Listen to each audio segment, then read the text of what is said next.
সারা দেশে অস্বাভাবিক হারে বেড়েছে ডিমের দাম। বেশিরভাগ জেলায় প্রতিটি ডিম 12 টাকা থেকে বেড়ে 13 থেকে 15 টাকায় বিক্রি হচ্ছে। খুচরা ব্যবসায়ীদের অভিযোগ, বড় ফার্মগুলো সিন্ডিকেট করে দাম বাড়াচ্ছে। আর খামার মালিকরা জানান, কদিন আগে হিট স্ট্রোকে প্রচুর মুরগি মারা যাওয়ায় ডিমের বাজারের এই হাল। সহকর্মীদের তথ্য ছবিতে প্রতিবেদন।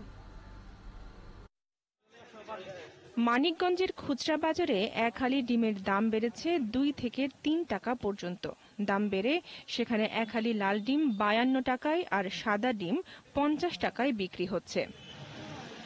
বিক্রেতারা বলছেন, এমনিতেই আগের চেয়ে খামারের সংখ্যা কমে গেছে, আর যে খামারগুলো আছে সেগুলোতে কিছুদিন আগের তীব্র গরমের সময় হিট স্ট্রোকে বহু মুরগি মারা যায়। এখন জন্ম সনদ দিয়ে খোলো বিকাশ স্টুডেন্ট অ্যাকাউন্ট, নিজের বিকাশ নিজে কর। যে কারণে ডিমের উৎপাদন কমেছে। আগের তুলনায় ডিম আসতো অনেকগুলো, 50-40 হাজার আসতো, বর্তমানে ডিম 20,000 ডিম আসে। কোম্পানি বাচ্চা দেয় না, খামারিগুলো বাচ্চা যদি দিত কোম্পানিতে ঠিক মতন, তালিবারে বাচ্চা উঠিত, ডিমের দাম আবার স্বাভাবিক আবার কমে যেত। সাভার ও আশুলিয়াতেও প্রতি হালি ডিম বিক্রি হচ্ছে 50 থেকে 52 টাকায়। ক্ষুব্ধ ক্রেতারা বলছেন, ডিমের মতো আমিষও এখন নাগালের বাইরে। ক্রয় ক্ষমতার বাইরে চলে যাচ্ছে সবকিছু। একটা ডিম যদি 13 টাকা 14 টাকা, টাকার ভেদে কোনো কোনো জায়গায় 15 টাকাও নেয়। 2 হালি কিন্তু সে এক হালি কিনে 2টা কিনে এইভাবে চলতেছে।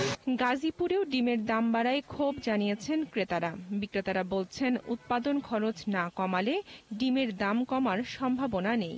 আগে আমরা সাধারণত অল্প পয়সায় ডিমটা পাইতাম, কিন্তু এখন আর আমরা সেটা পাচ্ছি না। ডিমের দামটা এই কারণে বাড়ছে, খাবারের দাম প্রচুর দাম বেশি। খুলনায় ডিমের দাম বেড়ে যাবার জন্য বড় বড় খামারিদের দায়ী করেছেন খুচরা বিক্রেতারা।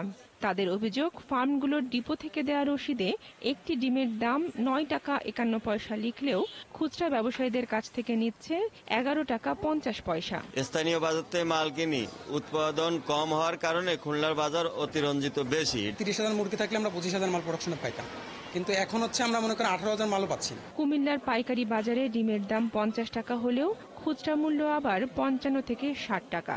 তবে নিউ মার্কেট, রাজগঞ্জ, রানীর বাজার সহ খুচরা বাজারগুলোর এক এক দোকানে এক এক দাম।